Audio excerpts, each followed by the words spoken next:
Hello, good day, my people, and welcome once again to this YouTube channel, Crypto Hope TV. Well, today I will be taking you guys on an educational series, cryptocurrency. What is cryptocurrency? Well, I made this video just specifically for crypto newbies. That is, if you are coming into crypto for the very first time, this video is for you. A lot of crypto newbies come into the market without doing research to know what cryptocurrency actually is, to know how cryptocurrency can benefit them, and they just go on to start buying, and at the end of the day they do realize in loss, though some of them tend to be lucky and not make loss and make rather profit.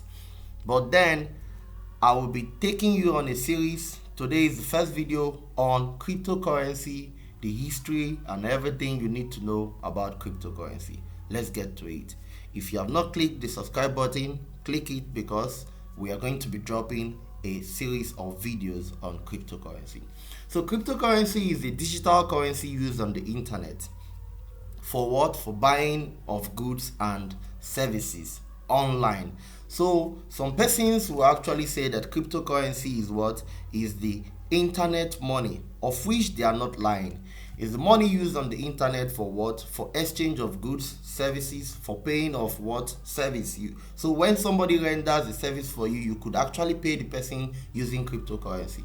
So cryptocurrency is also a digital asset. We can call it a digital asset because it's being used on what? On the digital world. So it's a digital asset that serves as a medium of exchange between what? Peer-to-peer what? Economic what? System.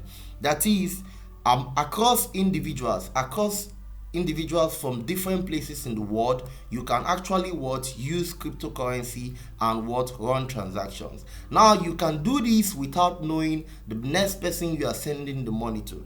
So cryptocurrency provides what? Anonymity. That is, your identity is not known. So in a broad sense, cryptocurrency is decentralized.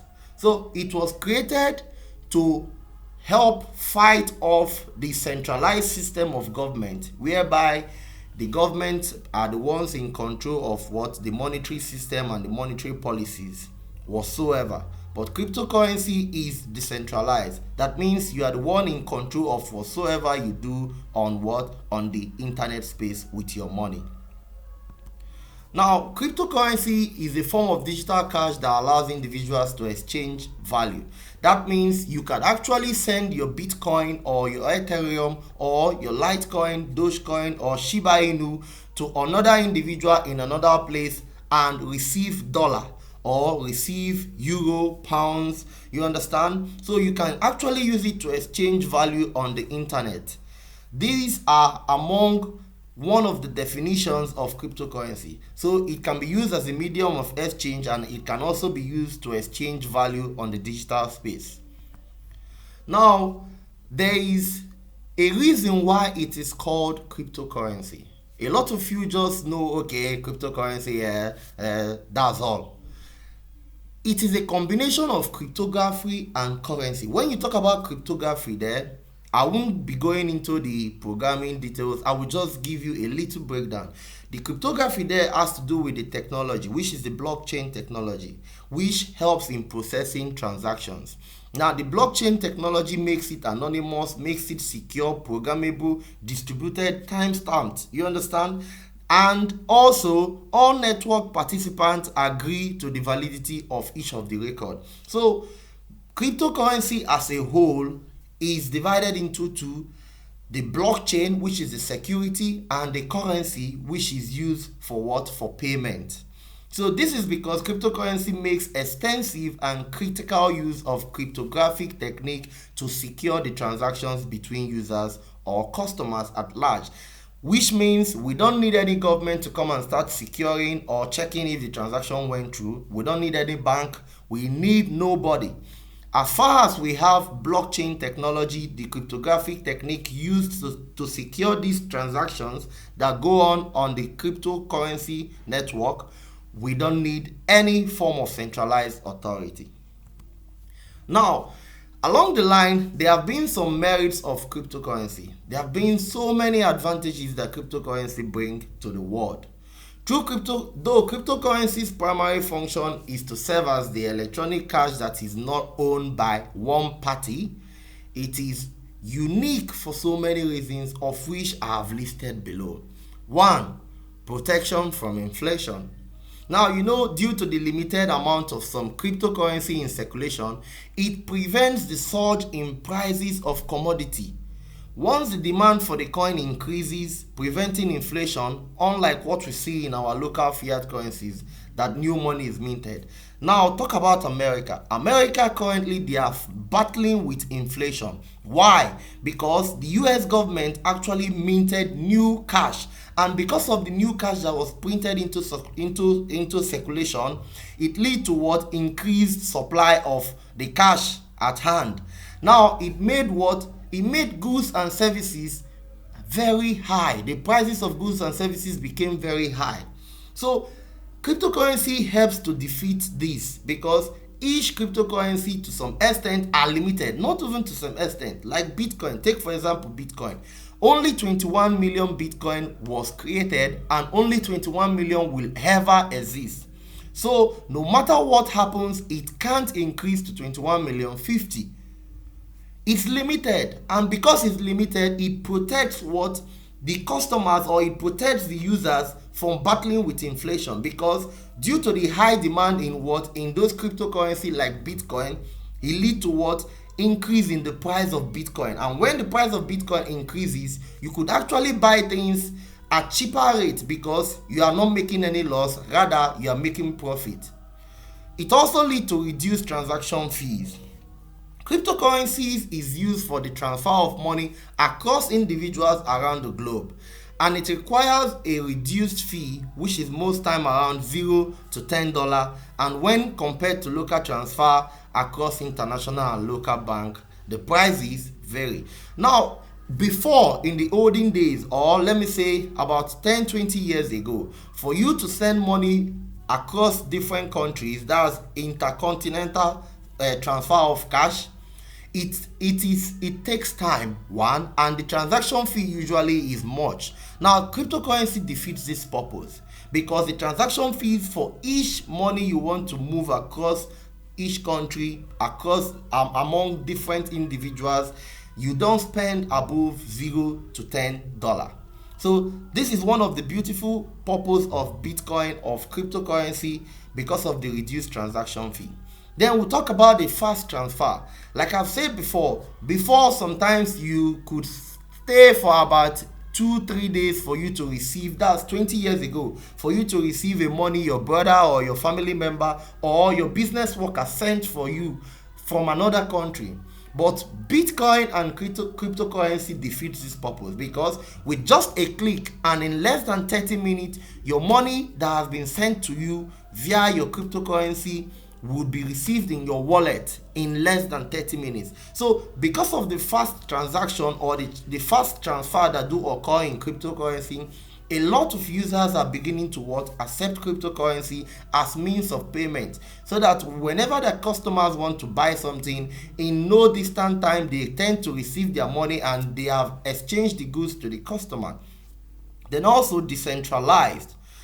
The most important feature of cryptocurrency is the decentralization. Cryptocurrency came into existence to defeat the centralized authority of the government. Now, the government have been frustrating customers, or have been frustrating the middle class people for quite a long time, because whatsoever transaction that occur on the net, the government is aware. Now, cryptocurrency defeats the purpose, whereby it is decentralized. It is controlled by each and every one of you by different nodes. That's special computers that's high-end special computers that are used to process these transactions. Now, cryptocurrency is not controlled by any government, and this is among the reasons why governments are trying so much to frustrate the cryptocurrency world, of which they can't, because they have seen that due to the decentralization of cryptocurrency, it's difficult to put citizens in check and monitor their account. Now, We'll talk about the demerits. Of course, whatsoever that has an advantage will obviously have disadvantage. Cryptocurrency, as the name implies, is a digital money for trading on the internet. And as you have seen the merits, it's proper to highlight some of the demerits for which include scalability. Now, scalability has become one of the most important concerns in the cryptocurrency space and has become a part of the major drawback hindering massive adoption. As its comparison with other big financial institutions like Visa and MasterCard, of which serve as internet transfer for digital business, and these two institutions has attained massive global adoption compared to cryptocurrency. Now, along the line, it is difficult for cryptocurrency to scale through most of the challenges we are facing. And this is because some of the old financial institutions like Visa and MasterCard that have been serving as internet transfer for businesses for a very long time, they have amassed global adoption across the entire world. That is, majority of the countries, majority of the citizens, they use this method. But then, no more. You know why? Because MasterCard and Visa have jumped into Bitcoin with product launches across Latin America. So because of this latest development that occurred about 2 weeks ago, that's on the 27th of August 2022, Visa and MasterCard are beginning to accept the purchase of Bitcoin using their platform. Now, this defeats that disadvantage of scalability issue, because with the use of Visa and MasterCard, there will be massive adoption and a lot of persons could actually buy Bitcoin at the comfort of their home, and a lot of persons would be so comfortable to invest their money into cryptocurrency. Now, cyber security issue. As the very first digital currency used on the internet, with limited supply, Bitcoin, it tends to face serious challenges from internet hackers. Now, the cyber security has been demonstrated on countless occasions, but of recent, several measures are being put in place to mitigate this cyber breach. An example of a cryptocurrency breach that occurred in the cryptocurrency space and massive impact, it had massive impact on the coin. We talk about Axie Infinity, we talk about the Solana network. Now, for Bitcoin per se, Bitcoin has never been hacked. But a lot of persons are still scared and skeptical. Why? The computers that are available right now cannot be used to hack Bitcoin because it requires enough processor. But when you talk about the quantum computers, those quantum computers, they are high-end computers that operate in 0 and 1. And these are the only computers that can be used to hack Bitcoin. But the problem with those kind of computers is that before they can be able to breach the security of Bitcoin, they would have overheated and it would have destroyed the computer's processor and everything. So for the meantime, from now till the next 100, 200 years, those quantum computers they are efficient to hack Bitcoin, but it will consume a lot of energy, it will destroy the computer, and it will take a lot of time to achieve that. But it's not even possible to achieve, except maybe along the line there will be development in the quantum computers. But then Bitcoin, they are not also sleeping. They are trying to create quantum blockchains, which would defend Bitcoin from these quantum computers. Now we'll talk about the price volatility. Price volatility is associated with a lack of inherent value. That is, there is no physical thing that you could hold and say, okay, this is Bitcoin. So due to the lack of inherent value with cryptocurrency, and this has resulted in one of the reasons why investors are scared to go all into cryptocurrency. Most of the investors globally, they will be like, well, I can't see Bitcoin, I can't touch Bitcoin. Unlike gold, I can touch gold, I can touch silver. So why should I buy Bitcoin? So due to its inherent value, the lack of its inherent value, a lot of investors are scared to come on board. But then guess what? Bitcoin is just starting. With time, once it has amassed global adoption, those investors will come in freely. Regulation. Buffett also touched on this problem. When you talk about Buffett, you talk about Warren Buffett. In a stock, it doesn't make sense. This thing is not regulated. It's not under control. It's not under the supervision of any United States Federal Reserve or any other central bank. I don't believe in this whole thing at all. I think it's going to implode. Even if we perfect the technology and get rid of all the problems listed above, until the technology is adopted by federal government and regulated, there will be increased risk in investing in this technology. Other concerns with the technology are mostly logistical in nature. For example, changing protocols, which becomes necessary when the tech is being improved, can take quite a long time and interrupt the normal flow of operation. Well, I won't really blame Warren Buffett because a lot of scam coins are really coming into existence, whereby once they create the coin and they have reached a certain amount, they will rug pull the coin and run away with investors' money. So if it is regulated, most of these developers would not do this because you know your cryptocurrency is registered under the United States Federal Reserve, and when you run away with people's money, you will be called to order and you will be arrested and prosecuted. So because of it is not really recognized or regulated, a lot of persons are still scared to come on board.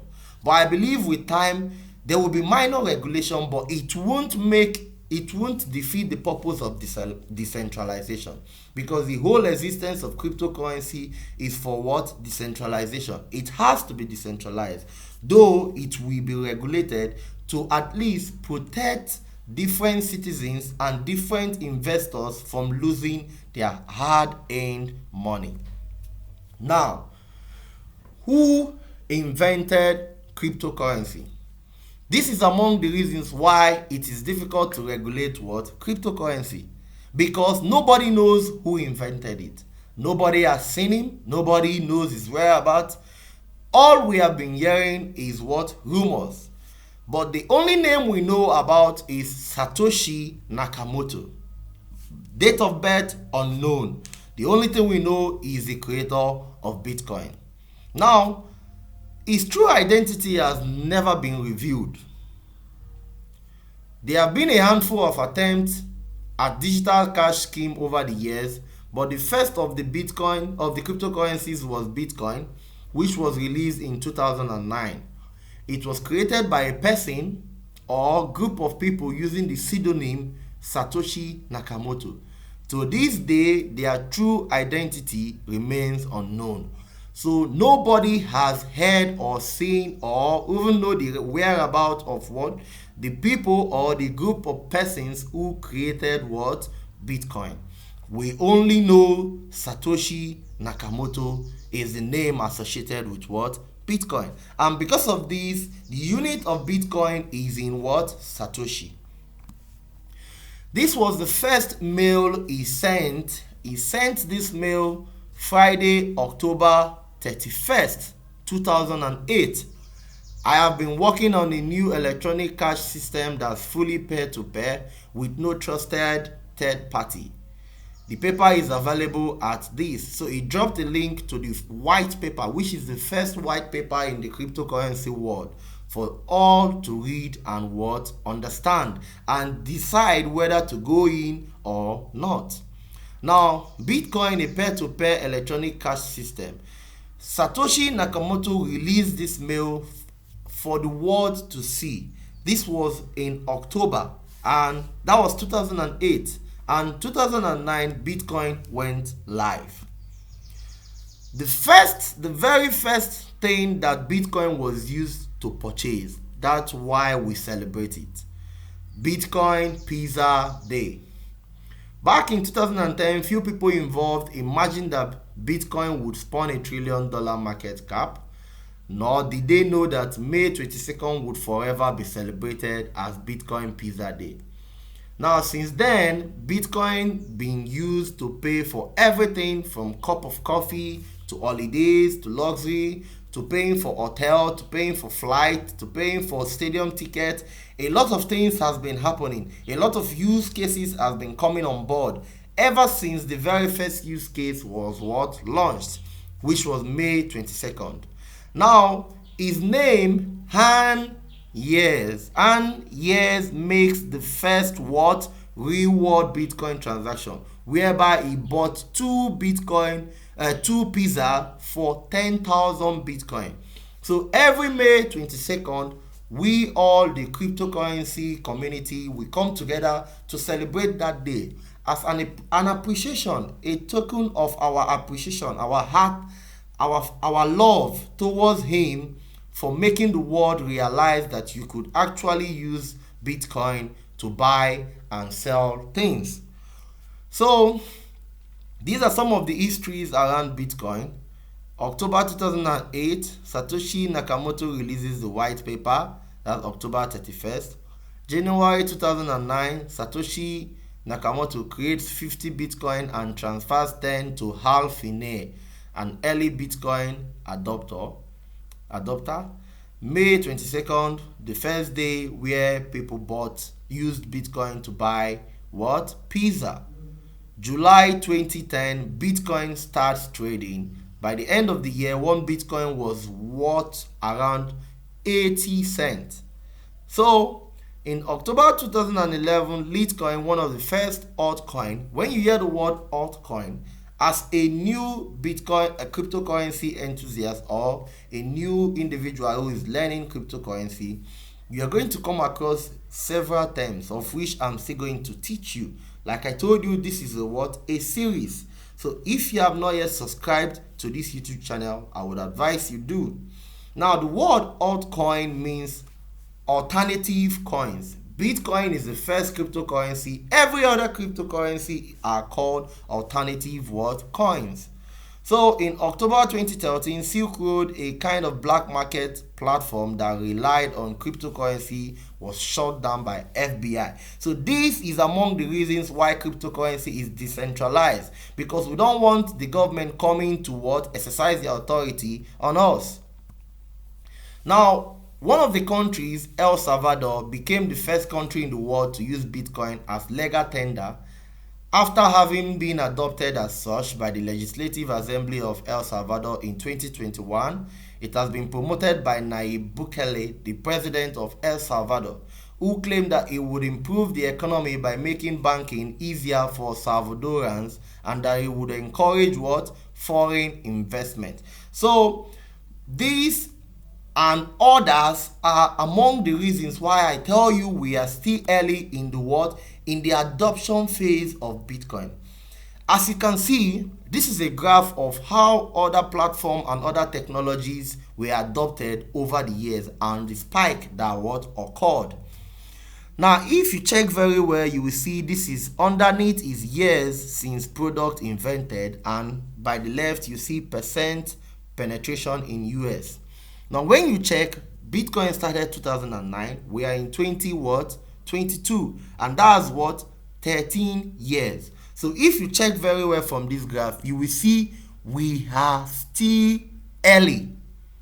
Like I told you, remember, this is not a financial advice, but you are to note that we all are still early in cryptocurrency, in Bitcoin. Judging from the years that it took other tech platforms to amass the popularity they have, we are still early.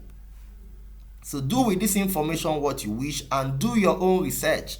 This video was made for educational purpose, to educate newfound lovers of cryptocurrency. You love cryptocurrency and you wish to learn a lot about cryptocurrency, do well to subscribe to this YouTube channel, because for our next video, I'm going to be teaching you guys what is a coin, what is a token, the difference between both, what is a wallet, the different types of wallet we have, and several more with terms that are used in cryptocurrency. God bless you, and don't forget to click on the notification bell to be notified whenever we release our updates. Goodbye.